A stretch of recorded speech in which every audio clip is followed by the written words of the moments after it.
కార్తీక మాసంలో కార్తీక సోమవారం రోజు మా ఇంట్లో సత్యనారాయణ స్వామి వ్రతం చేయించుకున్నాము. ఆ రోజు సాయంత్రం 365 ఒత్తులు ఉసిరి దీపాలతో కూడా పూజ చేసుకున్నాం. అసలు ఎంత సంతోషంగా ఉందో తెలుసా? ఎందుకంటే కార్తీక మాసంలో సత్యనారాయణ స్వామి వ్రతం చేయించుకోవడం చాలా మంచిదంట.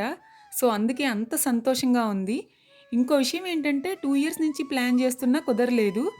సో ఈ మాసంలో జరిగేటప్పటికి అది ఇంకా సంతోషంగా అనిపిస్తుంది. ఇలా ఇంట్లో చక్కగా దీపం వెలుగుతూ ఉంటే ఎంత హాయిగా ప్రశాంతంగా పాజిటివ్గా అనిపిస్తుందో. ఓం నమ శివాయ.